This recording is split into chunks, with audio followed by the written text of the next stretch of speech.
ఆంధ్రప్రదేశ్లో సార్వత్రిక ఎన్నికల నేపథ్యంలో జగన్మోహన్ రెడ్డికి వ్యతిరేకంగా ఆ వర్గం తిరుగుబాటు బావుట ఎగరవేసిందా? ఆ వర్గం తిరుగుబాటు బావుట ఎగరవేయడంతో జగన్మోహన్ రెడ్డి నిండా మునిగిపోబోతున్నాడా అంటే అవునని సమాధానం ఇస్తున్నారు కొంతమంది రాజకీయ విశ్లేషకులు. ఈ నేపథ్యంలో ఈ అంశం మీద మనతో మాట్లాడేందుకు, చర్చించేందుకు ప్రముఖ రాజకీయ విశ్లేషకులు ప్రసాద్ గారు మనతో ఉన్నారు. సార్తో మాట్లాడదాం. సార్ నమస్తే. సార్ నమస్తే అండి. ఆంధ్రప్రదేశ్లో సార్వత్రిక ఎన్నికల నేపథ్యంలో జగన్మోహన్ రెడ్డికి వ్యతిరేకంగా ఆ వర్గం తిరుగుబాటు బావుట ఎగరవేసిందని, ఆ వర్గం తిరుగుబాటు వల్లే జగన్మోహన్ రెడ్డి ఆంధ్రప్రదేశ్లో నిండా మునిగిపోబోతున్నాడు అంటూ రకరకాలుగా వార్తలు వస్తున్న నేపథ్యంలో అసలు ఇంతకీ ఏ వర్గం తిరుగుబాటు బావుట ఎగరవేసింది, ఏ వర్గం వల్ల జగన్మోహన్ రెడ్డి నిండా మునిగిపోబోతున్నారు అంటే ఏం చెప్తారు సార్? సో మీరు చెప్పినట్టుగా వర్గం అంటే అది వైఎస్ జగన్ గారి వర్గం కాదు, లేదా చంద్రబాబు నాయుడు గారి వర్గం కాదు. కేవలం మధ్యతరగతి వాళ్ళు ఈ 5 ఏళ్ల ఈ పరిపాలనలో సమిధలైపోయారు. సాధారణంగా తీసుకుంటే ఎక్కడైనా సరే, ఇప్పుడు ఇదని కాదు, ఏ విషయాన్ని తీసుకున్నా కూడా ఎప్పుడు కూడా మధ్యతరగతి వర్గం యొక్క లైఫ్ స్టైల్ ఎలా ఉంటుందంటే, పాలకులు సరిగ్గా లేకపోయినా, లేకపోతే ఒక్కసారిగా ఇన్ఫ్లేషన్ మూలంగా రేట్స్ పెరిగిపోయినా కూడా ముందుగా సమిధలయ్యేది వాళ్ళే, ముందుగా బలిపసలయ్యేది వాళ్ళే. సో ఎప్పుడు కూడా మధ్యతరగతి వాళ్ళ యొక్క లైఫ్ ఎలా ఉంటుందంటే త్రిశంకు స్వర్గం పాపం. అటువైపు పైకి వెళ్ళలేరు, మరి వాళ్ళ స్థాయి నుంచి కిందకి దిగజారలేరు. సో ఏదో కొంచెం రీజనబుల్గా మంచి బట్ట వేసుకోవాలి, కొంచెం కడుపుకు మంచిగా తిండి తినాలని కోరుకుంటారు. కాబట్టి ఈ యొక్క ప్రభుత్వం యొక్క ఈ యొక్క ఒంటెద్దు పోకడలతోటి వచ్చిన ఎమ్మటే వాళ్ళు తీసుకున్న ప్రజా వ్యతిరేక నిర్ణయాలతో కానీ, ఇటు అభివృద్ధికి అడ్డుకట్టేయడం కానీ, అభివృద్ధిని పూర్తిగా ఆపేశారు. సో ఎన్నిటితోటి కూడా మీకు అన్ని రేట్లు విపరీతంగా పెరిగిపోయినాయి. పప్పు, ఉప్పు, ఇప్పుడు సామాన్యుడు సంగతి వదిలేసేయండి, సామాన్యుడికి ఏదో బటన్ నొక్కుతానని చెప్పి అవి ఇవి చేశారు. కాబట్టి ఈ మధ్యతరగతి పూర్తిగా దెబ్బతినిపోయింది. ఇటు ఉద్యోగ అవకాశాలు లేక, ఉపాధి లేక, ఇండస్ట్రీస్ లేక, ప్లస్ మీరు ఇంట్లో వాడే ఉప్పు, పప్పు, నూనె, గ్యాస్ సిలిండర్ కానించి ప్రతీది కూడా రేట్స్ పెరిగిపోవడం. సో సరైన బయటకు వచ్చి చేస్తే ఏదో ఈ మధ్యతరగతి వర్గంలో కూడా ఏదో చిన్న చిన్న కాంట్రాక్ట్స్ అనో, చిన్న చిన్న పనులు చేసుకుంటారు. ఏదో పెయింటింగ్ కాంట్రాక్ట్స్ అనో, లేదా సెంటరింగ్ కాంట్రాక్ట్ అనో, ఏదో వివిధ రకాలుగా వివిధ ఫీల్డ్స్లో వాళ్ళు ఏదో విధంగా ఏదో వాళ్ళు స్వయం ఉపాధి చేసుకునే వాళ్ళు కూడా చాలామంది ఉంటారు. సో రాష్ట్రంలో పూర్తిగా కుంటుపడ్డ అభివృద్ధి, పూర్తిగా ఇండస్ట్రీస్ ఆగిపోవడం, ఉన్న ఇండస్ట్రీస్ పక్క రాష్ట్రాలకు తరలిపోవడం. సో ఇలా రకరకాల కారణంతో సో ఏ విధంగా అవుతే ఇక్కడ మీకు అదే మధ్యతరగతి వాళ్ళు ఏ విధంగా అవుతే ఇక్కడ మన కేసీఆర్కి బుద్ధి చెప్పారో అదేవిధంగా అక్కడ కూడా బుద్ధి చెప్పారో అనుకోవాలి మనం. ఎందుకంటే ఈయన యొక్క ఒంటెద్దు పోకడలతోటి ఇటు ప్రజా సంఘాలను కానీ, ఉద్యోగ సంఘాలను కానీ, ఉద్యోగ నాయకులను కానీ, ఉద్యోగస్తులను కానీ అందరినీ కూడా ఈయన ఉక్కుపాదంతో అణిచేయడం జరిగింది. ఎక్కడ కూడా వాళ్ళకు ఒక ఫ్రీడమ్ లేదు, ఒక ఇంక్రిమెంట్స్ లేవు, వాళ్ళకి ప్లస్ జనరేషన్ ఆఫ్ జాబ్స్ లేవు, ఏమీ లేవు. సో ఏ విధంగా అయితే మీరు లాస్ట్ 2019లో 1 lakh మాత్రమే నమోదైన ఈ యొక్క బ్యాలెట్ ఓటింగ్ ఒక్కసారిగా అది 5 లక్షలకు చేరుకుందంటే ఇటు ఉద్యోగస్తుల్లో ఏ స్థాయికి వెళ్ళింది అది వ్యతిరేకత. సో అదేవిధంగా వాళ్ళు దగ్గర వాళ్ళు 4,36,000 ఓట్లు పోలింగ్ చేశారు. సో వన్ సైడ్ చేశారని కూడా చెబుతున్నారు. వాళ్ళ కుటుంబ సభ్యులు కూడా వన్ సైడ్ చేశారు. సో దీన్ని బట్టి చూస్తే మధ్యతరగతి వాళ్ళు డెఫినెట్గా తిరుగుబాటు బావుట ఎగరేశారు. ప్లస్ జగన్ గవర్నమెంట్ మీద, తన పార్టీ మీద కూడా కక్ష కట్టారన్నది ప్రస్ఫుటంగా తెలుస్తుంది. ఆ ఓటింగ్ సర్లీ కానీ, ఆ విధానం కానీ చూసినప్పుడు క్లీన్గా తెలుస్తుంది మనకి. సో కాబట్టి ఈ యొక్క ప్రజాక్షేత్రంలో ఇటువంటి అనాలోచిత నిర్ణయాలతోటి కేవలం మధ్యతరగతి ఈ జీవుల యొక్క నడ్డి విరిచిన జగన్కి అంతకాలం కూడా వాళ్ళ కసిని, వాళ్ళ బాధని ఉగ్గపట్టుకున్న వాళ్ళు సో ఓటు రూపంలో చూపించారని, ఆ ఎఫెక్ట్ బాగుందని, ఈ రోజున ప్రధానంగా వైఎస్ జగన్ పరాజయానికి కారణం కేవలం ఈ వర్గమే.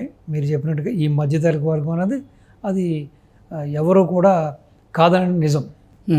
అసలు జగన్మోహన్ రెడ్డి పరిపాలనలో ఈ మధ్యతరగతి వాళ్ళకి ఎందుకింత తీవ్ర వ్యతిరేకత వచ్చింది? అసలు ఎందుకు వారు జగన్మోహన్ రెడ్డికి వ్యతిరేకంగా ఓటు వేయాలనుకున్నారు? ఎందుకు జగన్మోహన్ రెడ్డి ప్రభుత్వాన్ని దించాలనుకున్నారు అంటే ఏం చెప్తారు? మీరు చూశారు కదా, ఎక్కడ కూడా జగన్మోహన్ రెడ్డి వచ్చిన తర్వాత ఒక ఉపాధి లేదు, మెగా డిఎస్సి చేస్తానని చేయలేదు. సో రాష్ట్రంలో ఎటువంటి ఇండస్ట్రీస్ లేవు. ఈవెన్ ఎక్కడ కూడా ఇప్పుడు రాష్ట్రంలో ఇండస్ట్రీస్ వచ్చి డిఫరెంట్ ప్రాజెక్టులు జరుగుతుంటే, డిఫరెంట్ కంపెనీస్ వస్తుంటే మీకు కావాల్సినంత ఇన్ఫ్రాస్ట్రక్చర్ డెవలప్మెంట్ ఉంటుంది. ఇప్పుడు రోడ్స్ వేయలేదు, ఎక్కడ కూడా మీరు ఒక తట్ట మట్టి వేయలేదు, ఉన్న గుంతలు కూడా పూడ్చలేదు.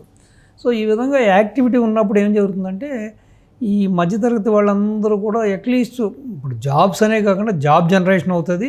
రెండోది ఈ వీళ్ళందరూ కూడా ఏదో చిన్న చిత్తగా వ్యాపారాలు చేసుకుంటూ ఉంటారు. మీరు రకరకాలుగా చూసుకుంటే ఈ ప్లంబింగ్ కాంట్రాక్ట్స్ అనో, లేకపోతే ఎలక్ట్రికల్ కాంట్రాక్ట్స్ అనో, లేకపోతే ఇప్పుడు మీకు ఈ సివిల్ వర్క్స్ అనో, చిన్న చిన్న సివిల్ వర్క్స్ చేసుకోవడం అనో, పెయింటింగ్ కాంట్రాక్ట్లను, ఇలాగ రకరకాలుగా ఉంటుంది, మీకు యాక్టివిటీ ఉంటుంది. సో పూర్తిగా ఎటువంటి డెవలప్మెంటు అభివృద్ధి లేకపోవడంతో వాళ్ళు పూర్తిగా ఉపాధిని కోల్పోయారు, వాళ్ళ ఆదాయాన్ని కోల్పోయారు. సో ప్లస్ ఒక పక్కనేమో ఈ శరాఘాతంలాగా ఈ రేట్లు విపరీతంగా పెరిగిపోయిన రేట్లు. సో ఇవన్నీ వెరసి వాళ్ళ ఆగ్రహానికి గురవడానికి కారణం ఈ ప్రభుత్వం మీద వాళ్ళ యొక్క ఆగ్రహం పెంచుకోవడానికి ఈ యొక్క ఓటు అనే ఆయుధంతో వాళ్ళు ఈ ఎలక్షన్లో బుద్ధి చెప్పారన్నది క్లీన్గా తెలుస్తుంది మనకి. ఓకే. సో అసలు అంటే మధ్యతరగతి వర్గం వల్ల జగన్మోహన్ రెడ్డి ఆంధ్రప్రదేశ్లో నిండా మునిగిపోవడం ఖాయమా అంటే ఏం చెప్తారు ప్రసాద్ గారు? 100% దాంట్లో డౌట్ లేదు. మీరు చూసుకుంటే నార్త్లో కూడా ఒకప్పుడు మన బీహారు అటు సైడ్ కూడా తీసుకుంటే యూపీలో కూడా కేవలం ఉల్లిపాయ రేట్లు పెరిగినందుకు, బంగాళదుంప రేట్లు పెరిగినట్లు, ఇప్పుడు జగన్మోహన్ రెడ్డి గారిలాగా ఉల్లిపాయ బంగాళదుంప వేరు ఆయనకైతే ఉల్లిపాయ ఒకటే, బంగాళదుంప రెండు ఒకటే అంటాడు ఆయన. సో కానీ యూపీ, బీహారు లాంటి ఇప్పుడు నార్త్ ఇండియాలో కొన్ని సందర్భాల్లో చూస్తే కేవలం ఈ నిత్యావసర వస్తువులైన ఉల్లిపాయ, బంగాళదుంప పెరిగితేనే గవర్నమెంట్లు పడిపోయినాయి. అటువంటిది ఈ రాష్ట్రంలో ఇంత విధ్వంసం, ఇంత అరాచకం, ఇంత ఒంటెద్దు పోకడలు మీరు చూశారు కదా. ప్లస్ భూ కబ్జాలు, రౌడీజం, గూండాయిజం, ఆడవాళ్ళ మీద అకృత్యాలు, సో ఈ ఇలీగల్ లిక్కరు. రెండోది ఇప్పుడు ఈ పగలంతా మనిషి కష్టపడతాడండి, సాయంత్రం వచ్చిన తర్వాత మళ్ళీ రేపు పొద్దున పాపం అతను పని చేయాలంటే ఏదో కాస్త ఆ లిక్కర్ అలవాటు ఉన్నాడు, ఒక క్వార్టర్ ఒక హాఫ్ తాగితే మళ్ళీ పొద్దున్నే రిఫ్రెష్ అవుతాడు, పొద్దున్నే పనికి వెళ్ళి చేసుకుంటాడు. ప్లస్ ఈ నమ్మే ఈ యొక్క లిక్కర్ తాగి ఆరోగ్యాలు పాడు చేసుకున్నారు. దగ్గర 5 లక్షల మంది 6 లక్షల మంది ప్రాణాలు కోల్పోయారు. సో మరి ఈ బాధితులందరి యొక్క ఈ యొక్క పెయిన్ ఏదైతే ఉందో దీన్ని ఓటు రూపంలో, ఓటుని ఆయుధంగా చేసుకుని సో జగన్మోహన్ రెడ్డిని గద్దె దించాలి, జగన్మోహన్ రెడ్డి ఇంటికి పంపించాలని చెప్పి ఈ మధ్యతరగతి వాళ్ళందరూ కూడా కంకణం కట్టుకుని వన్ సైడ్ ఓటింగ్ చేశారు. అది ఈ రోజున జగన్మోహన్ రెడ్డి యొక్క తన అనాలోచిత నిర్ణయాలు అయితే ఏవైతే ఉన్నాయో అవన్నీ కూడా జగన్మోహన్ రెడ్డి గారికి శాపాలుగా మారిపోయినాయి. ఓకే. సో డెఫినెట్గా మీరు చెప్పినట్టుగా ఈ మధ్యతరగతి యొక్క ఇంపాక్ట్ అనేది సాధారణమైన ఇంపాక్ట్ కాదు. సో డెఫినెట్గా దీనివల్ల ఆయన ఆల్మోస్ట్ అధికారాన్ని కోల్పోయే పరిస్థితి. అంటే మనం ఇప్పుడు అనధికారికంగా మాట్లాడుకుంటున్నాం కానీ 4th ఎలాగో రిజల్ట్ వస్తుంది. కానీ ఇప్పటికే మీరు చూస్తుంటారు వైసీపీ నాయకులు కూడా పలాయనం చిత్తగిస్తున్నారు, పక్క రాష్ట్రాలకి వెళ్ళిపోతున్నారు, కొంతమంది దేశం విడిచి వెళ్ళిపోతున్నారు. సో ఈ విధంగా రకరకాలుగా చూస్తే కూడా ఇవాళ కూడా న్యూస్ కూడా చూస్తే వైసీపీ నాయకులే మేము ఓడిపోతున్నాం, మా గవర్నమెంట్ ఓడిపోతుంది అని చెప్పి టీడీపీ కూటమి వైపే పందాలు కాస్తున్నారు, కోట్ల రూపాయలు పందాలు కాస్తున్నారు. అంటే ఇంతకు మించిన నిదర్శనం ఏం కావాలి? సో ఆల్రెడీ వాళ్ళకి ఆ సరళి తెలిసి ఉంటుంది కదా. ఆ రోజున ఎవరైతే వాళ్ళ ఏజెంట్స్ వాళ్ళందరూ కూర్చున్నప్పుడు ఆ ఓటింగ్ సరళి ఈజీగా తెలిసిపోద్ది. ఎవరైతే పోలింగ్ బూత్లో కూర్చుంటారో ఆ ప్రిసైడింగ్ ఆఫీసర్స్ కానీ, ఆ యొక్క ఏజెంట్స్ కానీ, ఈ యొక్క వాళ్ళందరికీ క్లీన్గా తెలుస్తుంది. మనుషుల యొక్క బాడీ లాంగ్వేజ్, వాళ్ళు వచ్చే విధానం, వాళ్ళు మాట్లాడుకునే విధానం, ఆ ఓటింగ్ సరళి క్లీన్గా తెలిసిపోతుంది. సో ఇవన్నీ సమాచారం తెలిసింది కాబట్టి ఆల్రెడీ వాళ్ళంతా కూడా ఎవరికి వాళ్ళే ఇప్పుడు మూటలు సర్దుకుంటున్నారు. అందుకునే చూసారుగా నిన్న మొన్నటి వరకు అసలు నోటికి వచ్చినట్టు మాట్లాడిన నాయకులు ఆడ మగ కూడా తేడా లేకుండా వాళ్ళ ఇష్టానికి మాట్లాడిన మాటలు మేము ఏదో ఫైర్ బ్రాండ్ అని చెప్పి వాళ్ళగానే ఒక చెప్పుకుని వాళ్ళ ఇష్టానికి అనాలోచితంగా మాట్లాడిన వాళ్ళందరూ కూడా ఈ రోజున అసలు వాళ్ళ మైకులు మోగిపోయి, వాళ్ళ గొంతులు మోగిపోయి, అసలు ఎక్కడున్నారో కూడా తెలియట్లేదు. ఇప్పుడు అండర్ గ్రౌండ్లో ఉన్నారా, లేకపోతే పక్క రాష్ట్రంలో ఉన్నారా, దేశం విడిచి వెళ్ళిపోయారా, అసలు ఏం చేస్తున్నారు, సర్దుకుంటున్నారా, లేకపోతే మూటలు ముళ్ళు కట్టుకుంటున్నారా అనేది కూడా మీరు చూస్తూ ఉన్నారు మీరు. సో దీన్ని బట్టి అర్థమవుతుంది ఏంటంటే వారు వన్ సైడ్ జరిగింది. ఈ యొక్క యుద్ధంలో డెఫినెట్గా మధ్యతరగతి వాళ్ళది ప్రధానమైన భూమిక. దీంట్లో ఎటువంటి సందేహం లేదు. Okay okay sir, thank you so much. నమస్తే.